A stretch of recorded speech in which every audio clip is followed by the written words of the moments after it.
measure your success by how many people that you help. Right. You know, the cars and all that type of stuff. I try not to show that. Yeah. Simply because I don't want to be perceived as braggadocious or anything like that.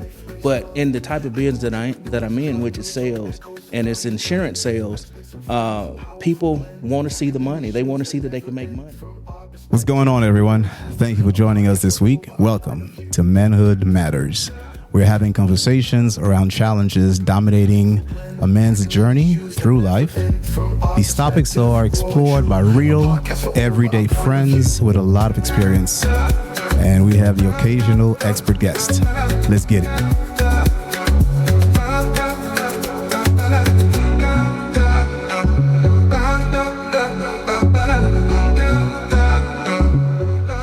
All right, fellas, we're on. Let's go. Yeah, let's go. Thanks for being here, everybody.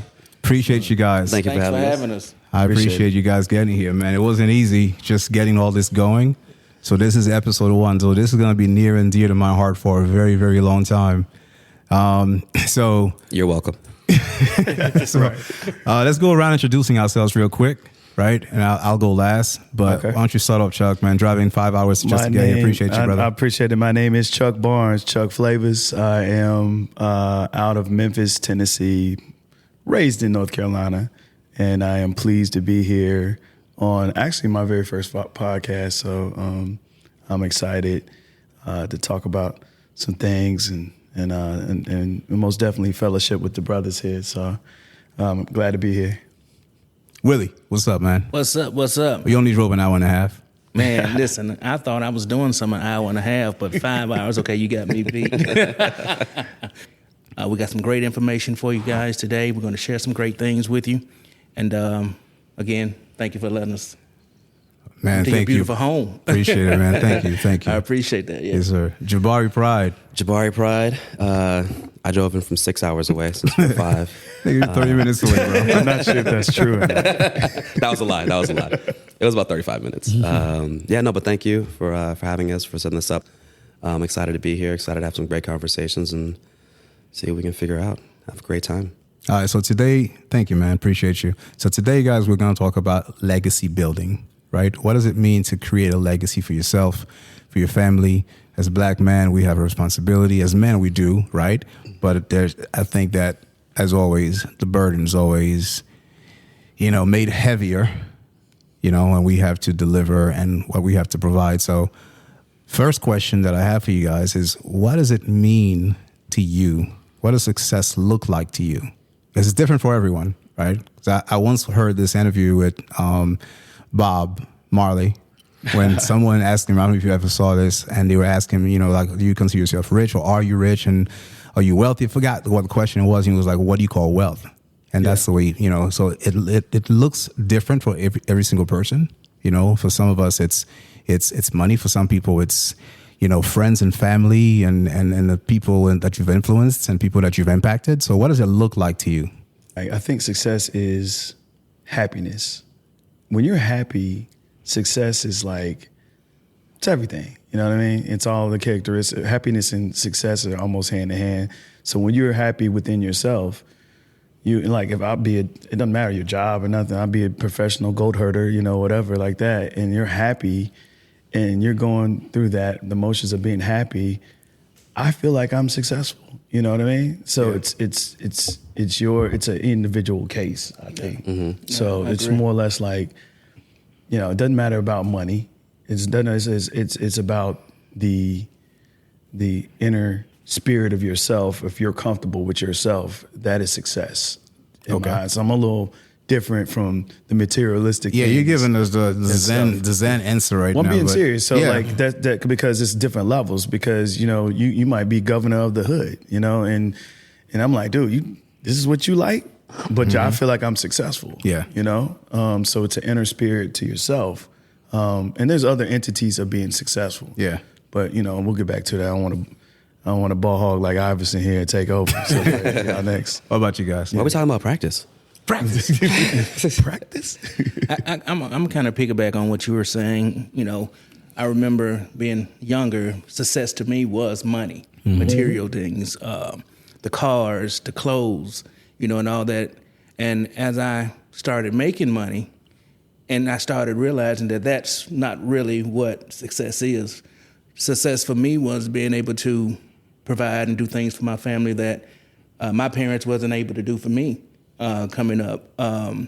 Success to me turned out to be, just thanking God for being able to wake up, know, because we take those things for granted, in a lot of cases. So success, it changed. And I think that as I get older, success is probably going to change for me again. Correct. Because right now I'm still in the building phase. But I just feel like as I get older and as I progress in life and start doing more and bigger things, the materialistic part is slowly fading away, that I don't care about that as much. Interesting.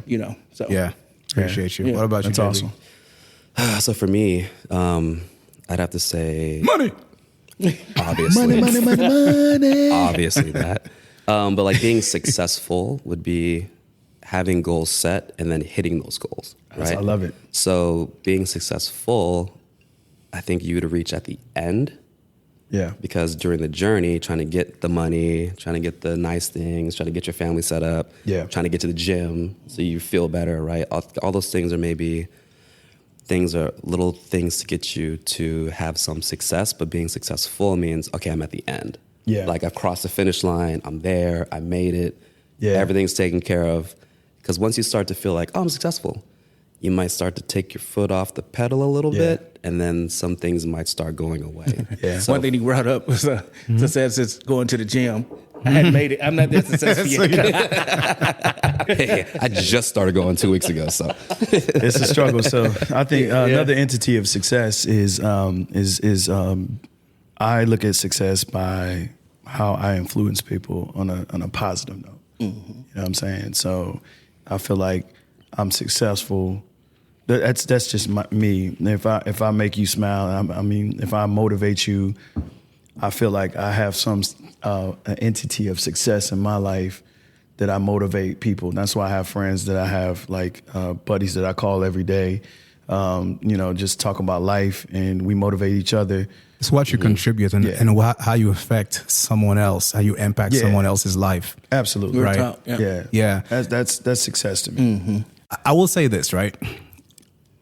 People with money will always say success and wealth is not money. Yeah. Right? Which pisses off someone without money. Without the money. You got the money. That's why you can say it. Rich people say, money doesn't matter. Well, because you got it. Right? So I don't want to, I don't want people to think that we're not thinking and that doesn't matter. That piece is extremely relevant, right?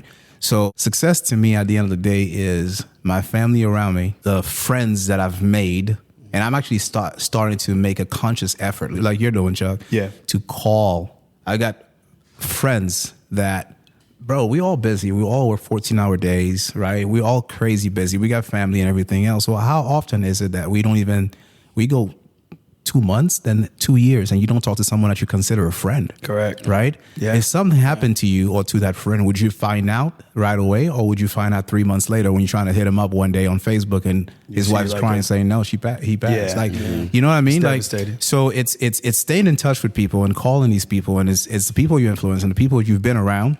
I mean, like you guys. Yeah. You drove 5 hours to be here, bro. You know what that means to me? You know what I mean? That's crazy. So that to me is wealth. To have someone who would do that. And help me in that way. So, that's awesome. And the people you impact. So having said that, let's be, I guess if I can call it more practical in a way, let's talk about the money, right? Let's talk about certain things that you want to accomplish, maybe financially, and not to get super private here, but this is an area we can get vulnerable if you want to be. Yeah. But what does that look like to you? What's the goal? And what has put you on this current path that you're on? And what are you going to consider? Like you said, you set goals. How do you measure? Because it's easy to measure money, right? It's harder to measure happiness and things like that. It's not a meter. You know how you feel, but you can measure, specifically. I want to have $1 million. Well, there it is. You can see it, right? Yeah. What does that look like for you guys in that way? I guess it's a 3-part question, right? What does that look like? What's put you on this path? And how will you know when you achieve it? Oh, wow. It's a loaded question there. Yeah, man. Yeah. I would say for me, since we're talking about the money part now, I was kind of brought up as I got older so I ran track in high school and college, after college. And with track, it doesn't matter how well you do. Even if you break a record, then you need to break that record. Oh, wow. Right? So even if you win the race, that's cool, but someone 3 cities over ran faster than you. So did you really win? You know what I mean? So You just didn't race that guy. yeah, right? It's like, I won this race. I'm the best over here, but I'm not the best over there or in the state, right? So it's always like even if you hit a goal, it's like, cool, now we need to hit the next goal. So let's say like before I was like, oh, okay, you know, if I can get enough real estate where my passive income is 10 grand a month, I'll be happy. But I know me. I won't be happy. Because if I hit 10, it's like, well, I need a little bit more. I need to hit 20. Because I need to get this boat, right? Then you get the boat, and then you get your second home. You're like, 20 is kind of tight. Now I need 30. Right? So now you're at 30, and you're like, kids' college is coming up. I see where we're going. Give me some money. 30's not cutting it anymore. Now you need 40, right? So it's like, is it ever enough? There's never enough. It's never enough. There's never enough, right? Because it's the income creep. So it's like you have goals now because of your position in life now, but then if you hit success or are successful and you hit those goals and you're like, well, I did it. I still got some time left on the clock. Yeah. You know, I'm not going to just stop grinding. Let's set a new goal. Yeah. So I think I don't know if, you know, the goals or the levels that we're trying to attain today, if you hit those or you attain those, once you get there, you're going to be like, well, I did it. Yeah. Gotcha. And if you're driven to hit your goals, you're not going to just stop being driven. Right. Right. You're just going to keep going. Applying new goals after new goals after new goals. Yeah. I just don't think if you're a driven person, I just don't think it ever ends. That's why Kobe is one of my favorite people in the world. That's awesome. Yeah. I love that. There's something, you remember when I know you know this, Chuck, like when Kobe retired, remember his speech? He goes, you know, success is not a destination, right? I mean, everyone says that, but he goes, it's the waking up at 3:00 in the morning. It's all the travel. It's all the practice. It's everything you accomplish along the way, right? Success is the journey itself. Yeah. Right? Because you never get to stop. It's enjoying everything you're doing along the way. Let me ask you this. You guys are everyone here is a business owner. We work for ourselves. We're entrepreneurs. Or we're in sales. Pretty much all falls in the same basket, right? Mm-hmm. We've all done 9 to 5s, but we all got the fuck away from that as quickly as possible. Hallelujah. You know what I'm saying? And not that nothing wrong with that. Exactly. There's nothing wrong with that, right? That's the thing, right? We know our niche. Exactly. It's just I've dealt with this for a long time. I have a very, very, very hard time going back to doing that and you know and being tied to either a desk or being tied to a schedule to where I have to be here, my lunch hour is an hour or whatever it may be. It's very, very hard. And people get into their own egos. If they're a supervisor or manager, they treat you different or whatever it may be, right? So what has your journey looked like, you know, as far as what's gotten you to where you are and why did you choose that path? I think that for me, I've always been that child that was driven to go out and make his own money. You know, I'll get my dad's lawnmower and I'll go around and cut people's grass and everything. So I was never the type that felt or wanted to be confined. Did someone put you up to that? Did your dad say, go do it? Or my dad didn't say do it. You just decided you were going to do it? I just decided that I'm like 11 or 12. Wow. Nice. You know, talk to my son, please. Shit. Talk to every son in America. You know what I'm saying? Really? Yeah. So, I mean, that desire, I think, has always been in me to kind of do things my way. So the traditional 9 to 5, although I did do that, it was never for me. I never liked somebody to tell me what time I can eat. I never liked for someone to tell me what time I can go to the restroom. I never wanted to be at work at a certain time or anything like that. So I think that the childhood path kind of set my mindset on what I wanted to do. Mm-hmm. So once I got to the point to where I found an opportunity to where I can kind of write my own checks. And I was fearful of doing it, to be honest with you. I'm gonna tell you, my first commission job, my good friend Ernest, his dad, he had a mortgage business, a worldwide mortgage, in Memphis, Tennessee. And man, I was his call center manager at the time. He was like, man, I was probably making my $25,000 a year he was paying me. Mm-hmm. And he was like, man, you can make more money if you got into sales. Nah. It ain't guaranteed. Yeah, it ain't guaranteed, you know. It's not guaranteed. Although I had that mindset. A lot of people conditioned like that to think that way too, which is sad. Yeah. But go ahead, I'm sorry. And although that I had started early, I had the mentality of working for myself, but I was still had that comfort blanket of getting paid, somebody paying me. So he pushed me out into commission sales. And that's when I really never looked back. Correct. Because the $25,000 he was paying me in a year, I made that in like 8-9 months. And that was just the It's beginning. no cap. And that was just the beginning of it. And that really tied into my childhood. And it was a great marriage that I didn't know that really kind of existed. Yeah. That's what I really wanted. So from that point on, that's what I did. And Willie, real quick, you can flex a little bit, bro, because you're driving this sick ass Benz. The license plate says fucking hiring on the back of it. Have you seen this thing outside? So what's your business now? And because what I love about your business, I mean, I know what it is, but I follow you, right? I follow your journey. And what I love the most is I've never seen a single post where you're flexing about any single thing you own, not the car, not the house, not the vacation, not the trips. Every single post of yours is you highlighting someone who's now making money and whose life you've changed. Right.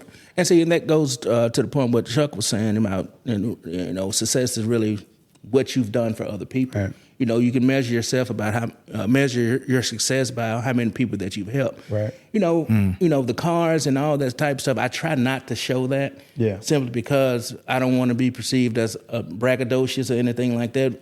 But in the type of business that I'm in, which is sales and it's insurance sales, people want to see the money. They want to see that they can make money. Insurance sales is an extremely volunteer type business. You don't have to do it. And it's not, and going back to when I worked for ADT, ADT, it was a tangible sale. People saw the keypad, they get an immediate gratification, they can play with the alarm on the cell phone and all that. Yeah. So I went from a tangible product to something that people don't see. It's something that's going to happen Service. one day. Right. So with that being said, I had to shift my mindset and my thoughts about myself, and I turned to where I just want to help other people. Yeah. Because I know how hard that business is. So every time that I can turn someone's life around to where they're now earning a 6-figure income, that really makes me feel good, and that drives me, because it's not about me anymore. Yeah. Right. It's about Right. helping the next person and allowing the next person to be able to take care of their family and do things that they need to do. I love it, man. Yeah. That's powerful, brother. That's the thing that, like I said, every time I see it, if I hit, I love the post, but I'm always watching these people grow. And some of these people, because sales is so volatile, Yeah. right? Your sales will tell you who the fuck you are. Right? It will expose you. It will expose you. So don't talk, because I hate when people start talking shit about, like, they'll say things like, well, I could do it, I just don't like it, or I could do it and I just don't want to because it ain't guaranteed. Well, it ain't guaranteed because you can't do it, right? Me and Steph, no, Now, that's cap. That's Right. bullshit. You can't do it. And you're not You know what I mean? born a I know salesperson. So just you're so not people, that guy. yeah, for people listening, it's not like, well, y'all good, you got to get for the gap. No, the fuck we don't. Yeah. We learned it. It's a learned skill. Yeah. Absolutely. It's a learned skill. I broke every record at ADT when I was there in terms of like how many accounts were sold in a month. Right. My plaque's still up after 10 years. They still I can't learned take a it lot down. from this guy here. So I think I got one plaque up there. Then. But here's the thing. You sure do, brother. But here's the thing. I sucked for 8 months. Yeah.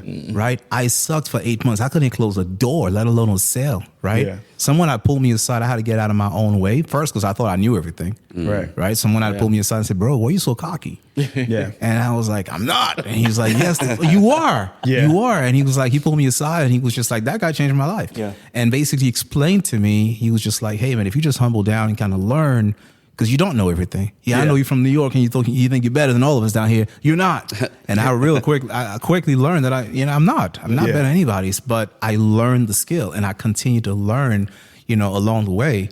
But what, I've watched these people, like I said, to get back to my point, the people you've changed, whose life you've changed, influence, and I see that they're the same group of people. You add more folks, but I'm always surprised when I see someone that you highlighted on your post a year ago still with you. To your point, there is also finding the right person, because I've lost a lot of people that really couldn't really just hack it and do it. You know, it's just finding the right person and bringing their skill set out, because some of these people that's making money now, they never knew that they had that within them. You know, I was able to, you know, with the system and the company and, you know, and just helping them believe in themselves, I was able to, you know, pretty much cultivate them into where they who they are today. Yeah. You know, it wasn't an easy process. A lot of money spent to bring these people on. Like I said, the hiring tag. I mean, that's a marketing deal that I put together. So whenever I'm out, I'm a walking billboard for my business.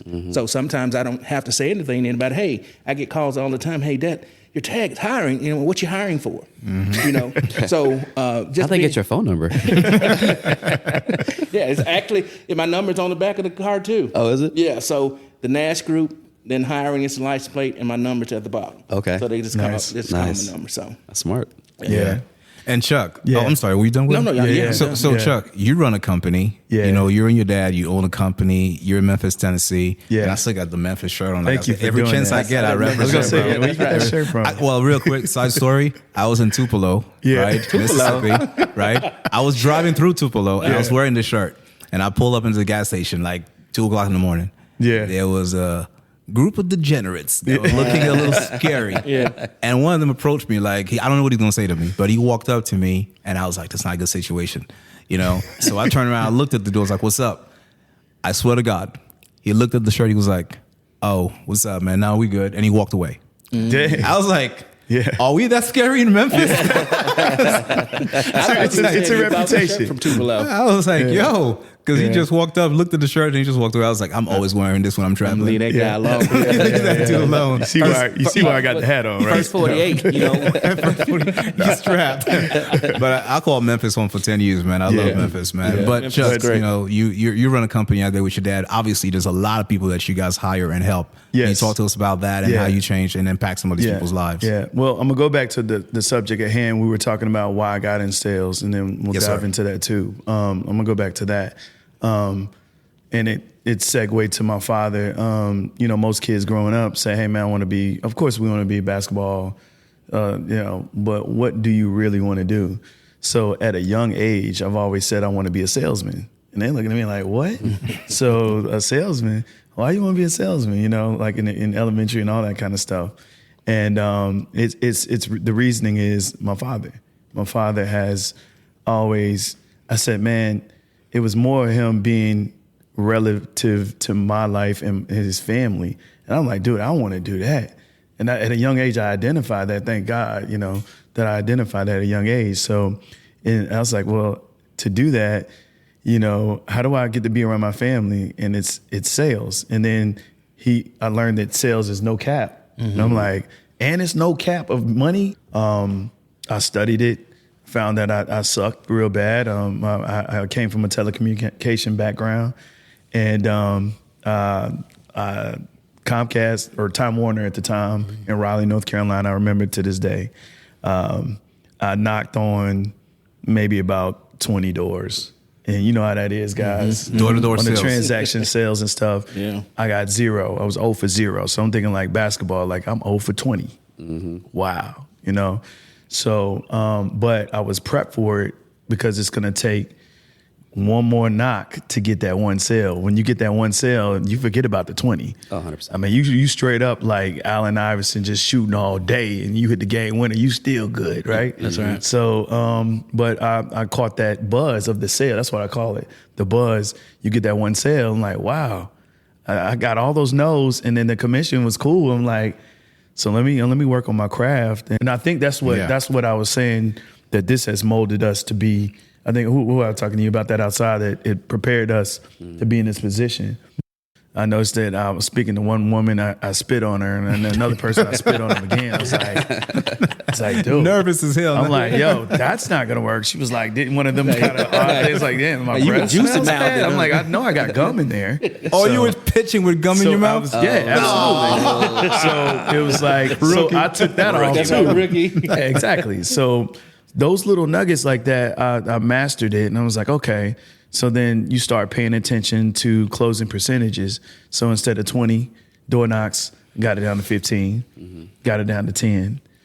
You know, I ain't trying to brag, but then I got down to like damn near like if I knock on 3 doors, You got it. I knew, you know, with the skill that we have, we can almost identify the yard of who's going to buy and all that kind of stuff. Like, I'm going for the people with the messed up blinds. I mean, they want cable, you know. So I mean, I know that sounds crazy, but I had to share that with the team. They were like, "Oh, really?" I'm like, "You didn't know that?" You got to figure it out. Yeah. So no shade on the no shade on the blinds.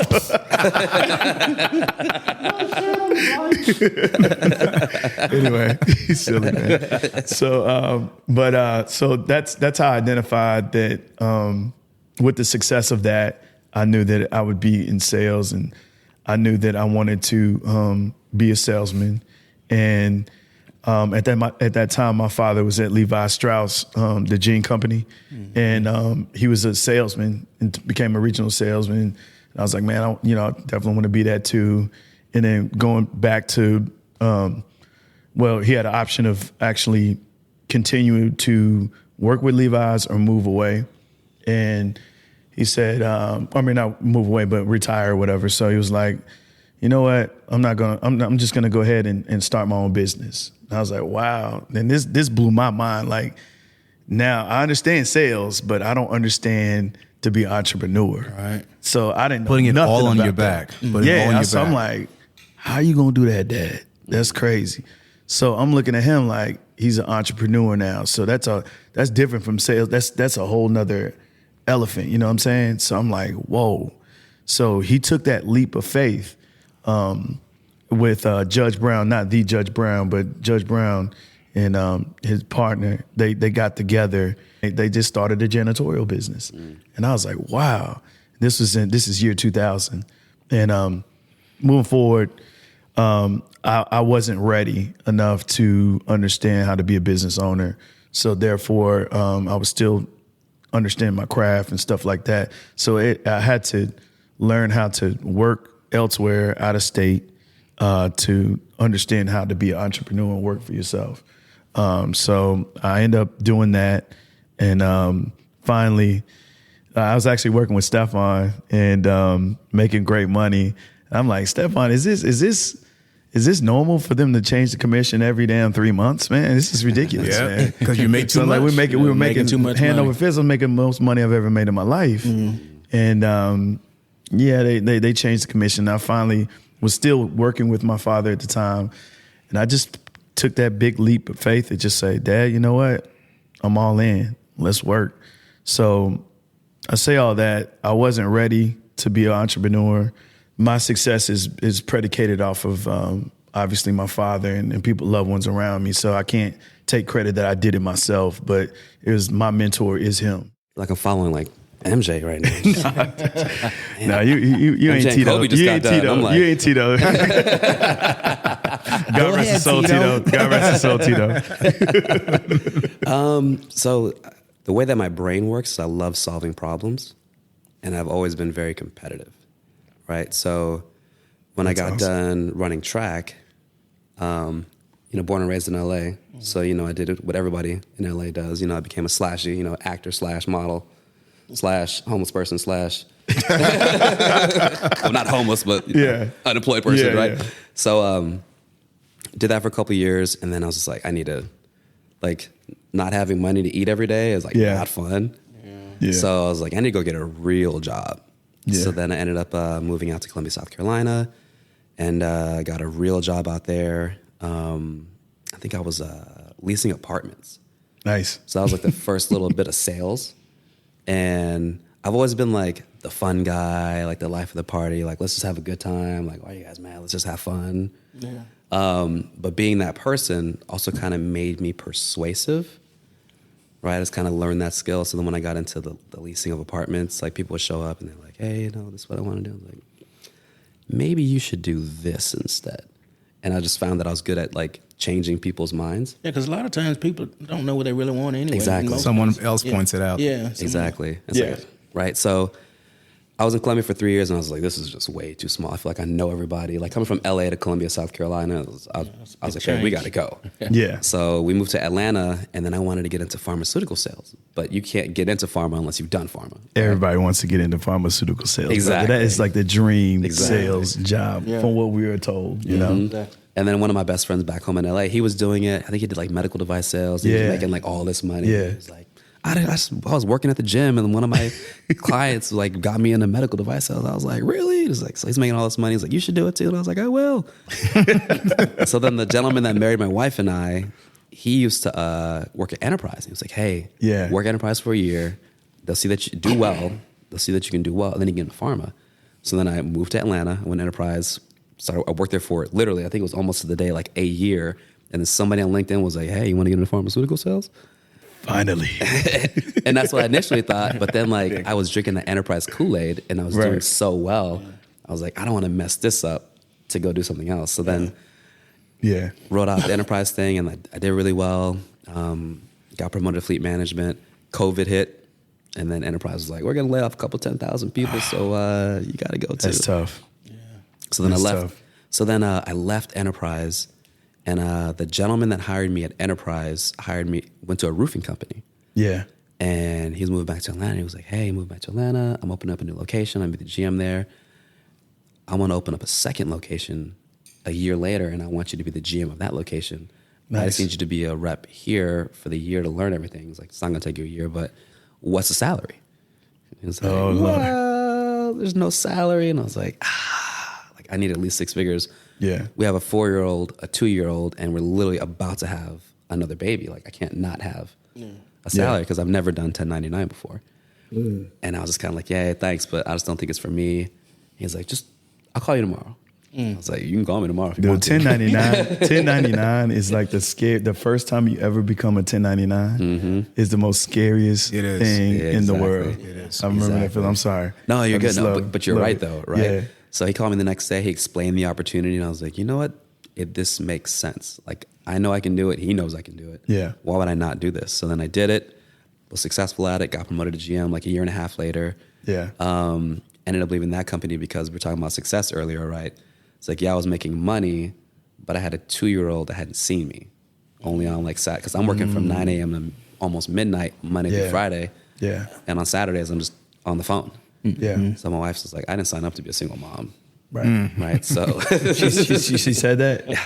Oh, wow. I was like, you're not wrong. Yeah. Right. And she's working too. Like she's a business owner. Yeah. So like what I'm doing is cutting into what she's doing. Correct. So, and it was good money, but not necessarily enough where like, don't worry about ever having to work another day in your life. Right. Yeah. Yeah.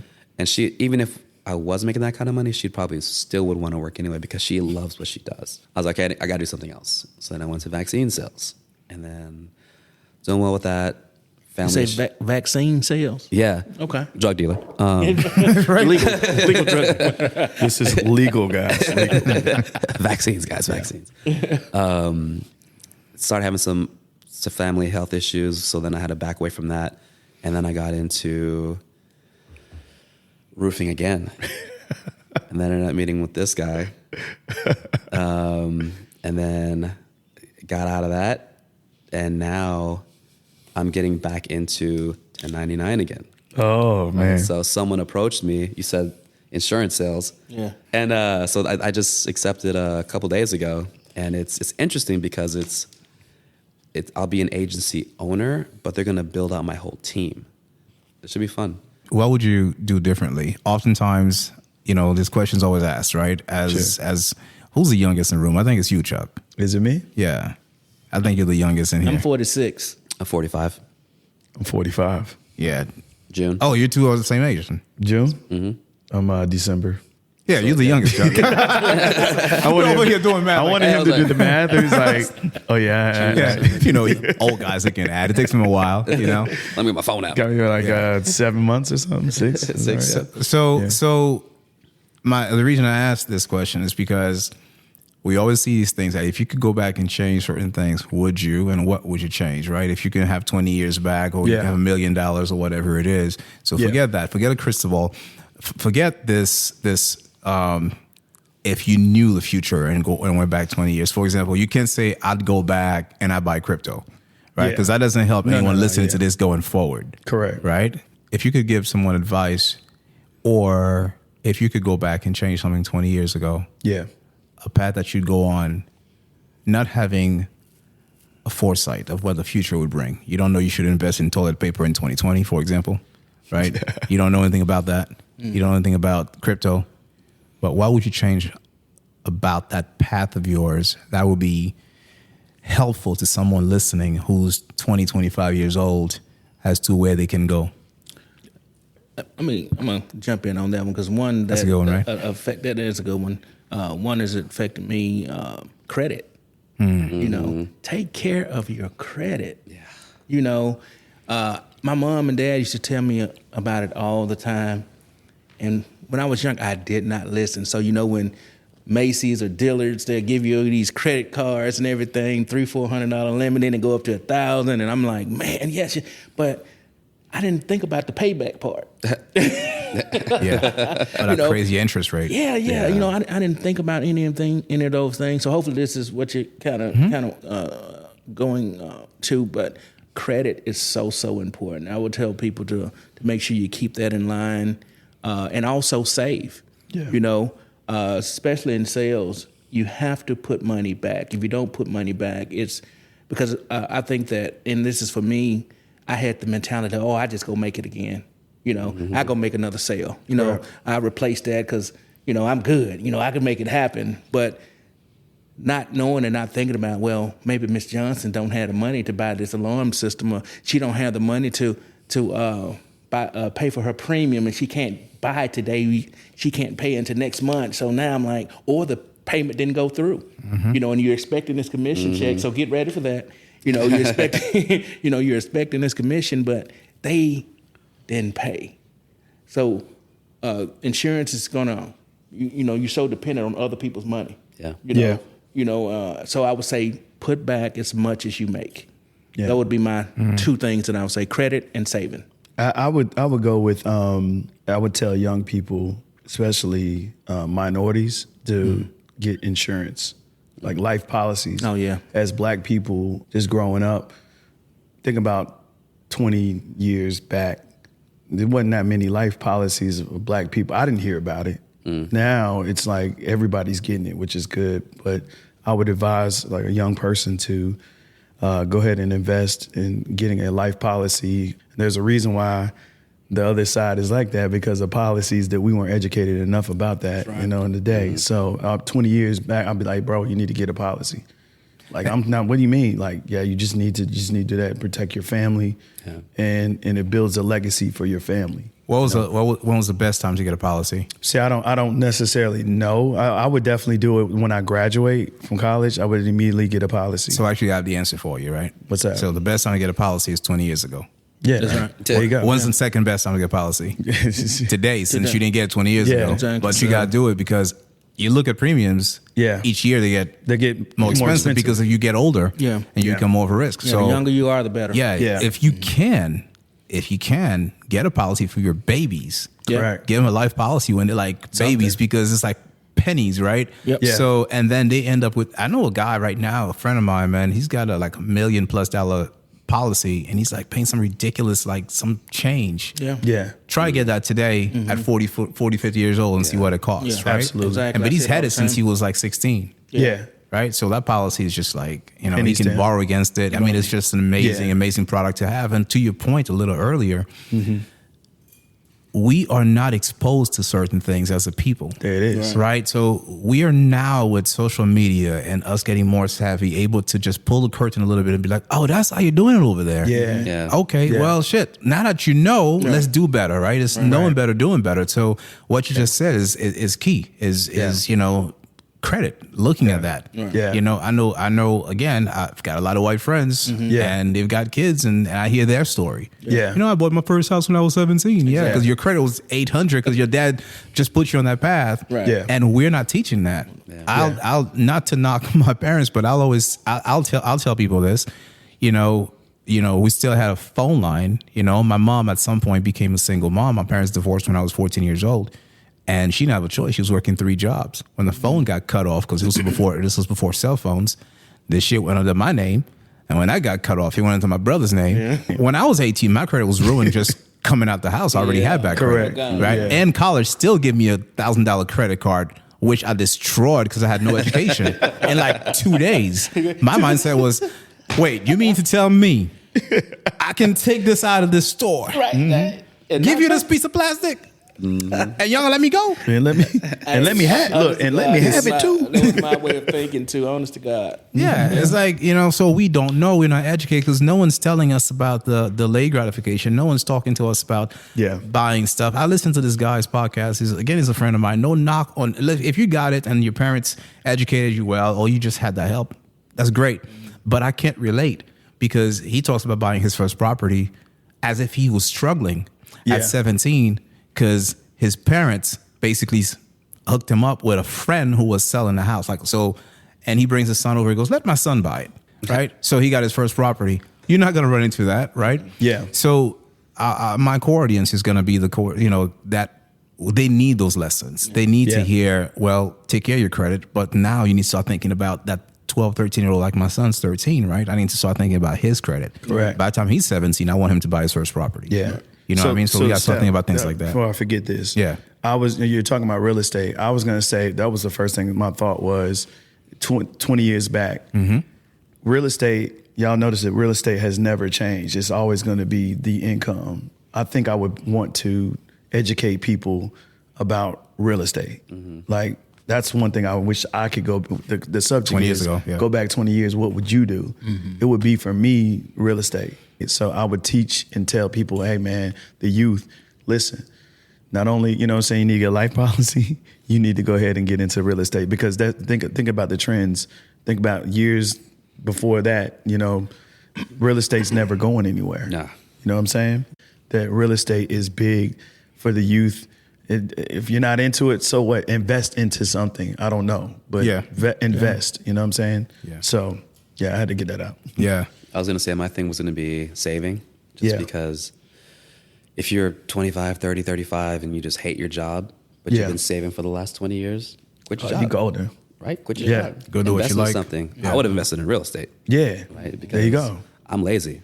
I just want my money to show up on the first. That's not lazy. That's not lazy, brother. That's smart. That's a goal. Yeah. Well, what is it that Bill Gates says about laziness? He says, I will always hire a lazy person to do a job because they will figure out the easiest way to do it. Exactly. Oh, wow. Exactly. Efficient. And dropping gems over there, That's Steph. it. What is it? Make it noise. Yeah, you got a sound bite? Yeah. They know what I'm talking about, y'all. So last question then, really, that I want to kind of get into real quick is, and you kind of touched on it a little earlier, Chuck. So let's talk about mentorship. Who are the people in your lives that have really kind of influenced you and kind of changed your life and put you on a certain path? And what are the lessons the most critical lessons that you can recall, that you can always go back to, and be like, I'm going to pull this right here, boom, and use that today on an everyday basis to keep you going and motivated. So let me say this, guys, real quick. I know, of course, it's my father, but I'm gonna go a little bit further than that. It's my better half. It's Kim Evans, soon to be Kim Barnes soon. And he's got the wedding here on this property. Now I got the pressure now, right? Yeah.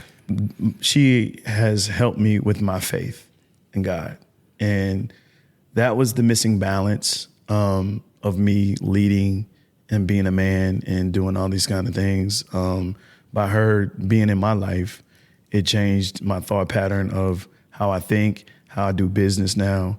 And you wouldn't think that, but it was just the simplicity of God in your life. And I was just like, wow. And it just allowed me to just become a leader and be more confident in myself.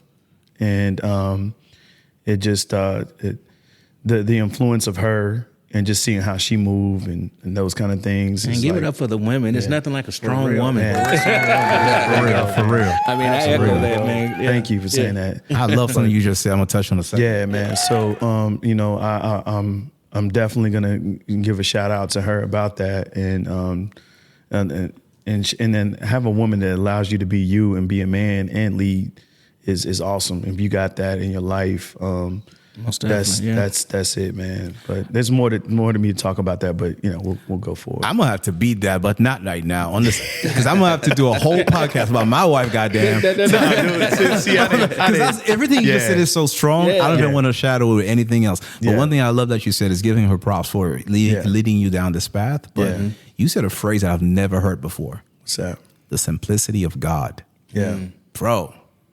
Because you think about it, we overcomplicate what it is. It is. Yeah. And the simplicity of God and having that in your life is a very, very, very powerful thing. And as you know, as my boy, you already know, like, I mock the church. I'm not religious and all that stuff, but I believe, and I'm a deep, deep faith. I'm faithful. You have your faith. Yeah. Totally. Yeah. It's just that some people call it church hurt.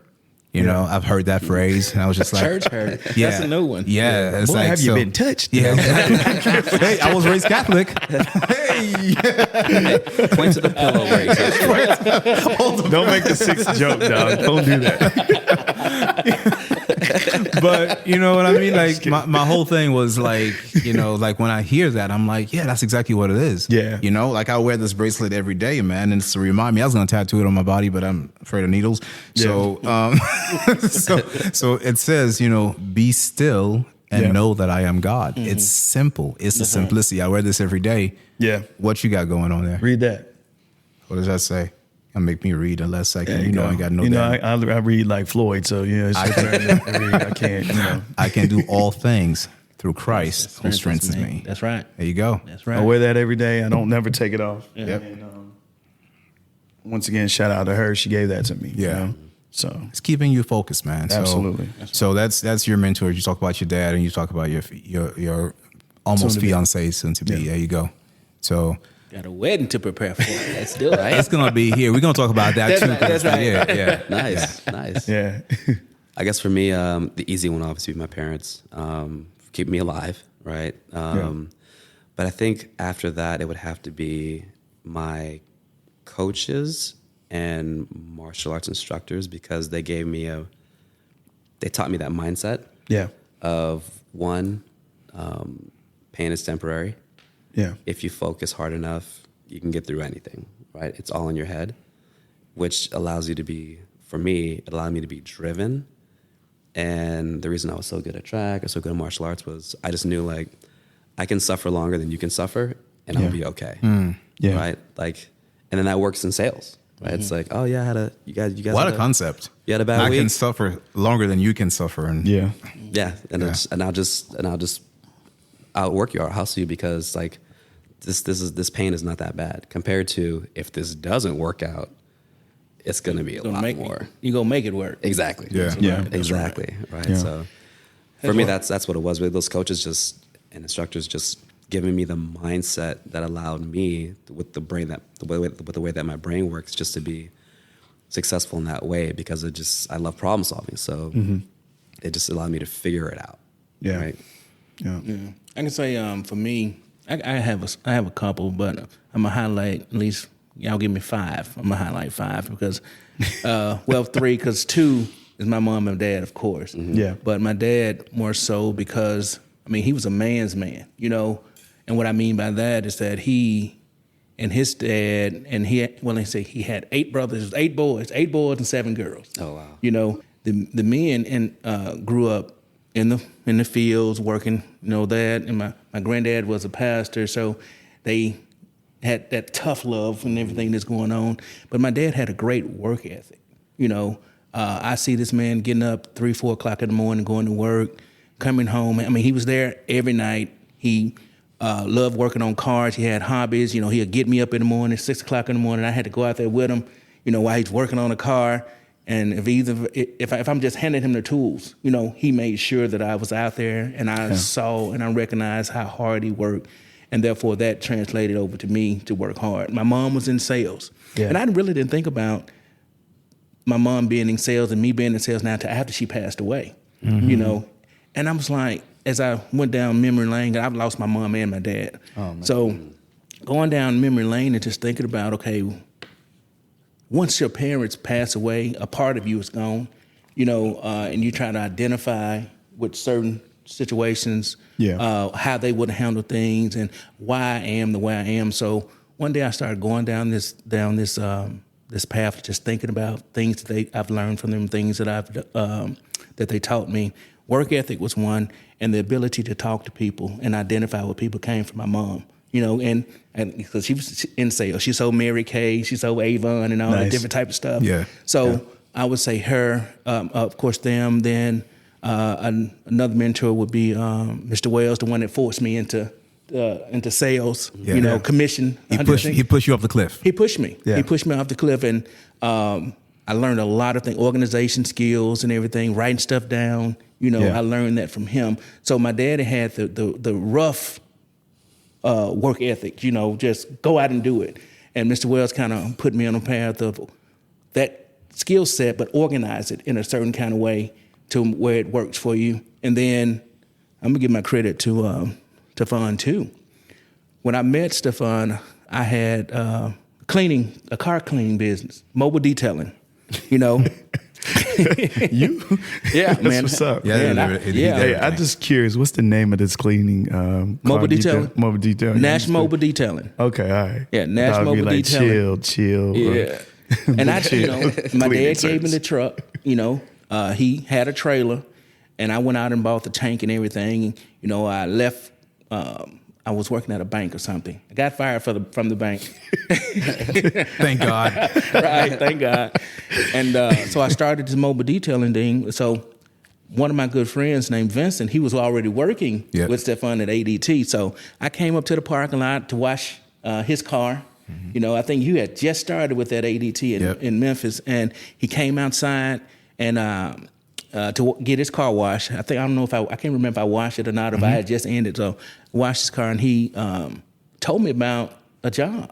And then after that meeting you, and this man here, I didn't get the cockiness or anything. Some of the other agents may have thought cocky, but I determined and focused, and he articulate, and all this different stuff that I wasn't really exposed to. Yeah. And Steph brought all that out, and talking to him and listening to him, he was always a good listening ear. Yeah. I do believe that I was one of your top guys, and sure. I wasn't braggadocious or anything like that. It's just being around him made me want to do better. Right. Like coming here, like talking to my wife last night about coming here, I was so nervous. I'm like, I got to be on time, because, I don't want to be late. Yeah, you were a little late. I was trying. I was really trying to come to find out the reason I was late. I set my alarm clock for 5 o'clock, but I didn't do 5 a.m. The AM PM is different. Yeah, it's a little different. Yeah, it's a little different. So I woke up, about 4, and I said, okay, good, I got a little bit more time. The next thing I knew, it was 7. Yeah. I was like, oh my God, I'm gonna be late. But my thing was not to disappoint him, what I'm saying, because he's been a listening ear for me. Like whenever I need something, whenever I need some encouragement or anything, he was always there. And I appreciate you for being there, brother. And those would be the people that instrumental in my life. That means so much, brother. Yeah. Thank you. Thank you. Steph, I want to give a shout out to my mother. I talk about my dad all the time, but I realize as I get older that if you don't have a success, like a structure, a backbone of a mother, the man is not going to be successful. Yeah. So I see the structure. It's like it's things with mothers. You experience it when you get older. For me, I don't know. I'm like, dang, that's why she did it like that. That's why she does it like that. And it's like I'm truly blessed to have my parents, both my parents alive, of course, and then at the same time they're together and they give me this role model, a blueprint of what to do. But to see my mother just have organization and structure, it also gives me the idea of what kind of woman I want. Mm-hmm. You know what I'm saying? So I think that's the thing I want. You don't want to be you don't want your mom, of course, but they say you want. You're not Elvis.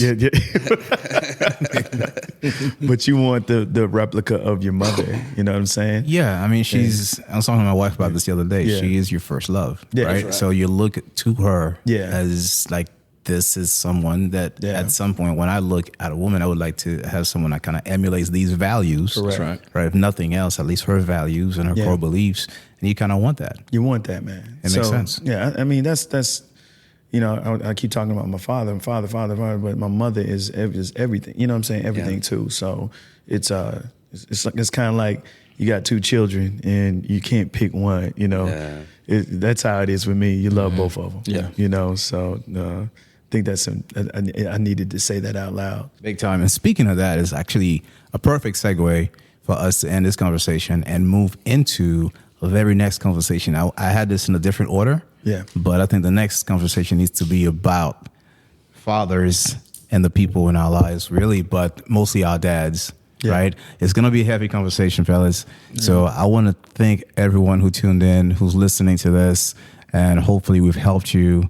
And we can't wait for you to come back and listen to us and chime in next week. Appreciate you guys. Talk to you next week. All right. All right. Later. Physical strife, hustling hard, the pulse of life wakes love. And the entrepreneurs climb real tall echoes defying time. I feel like spitting real quick, right? Yeah.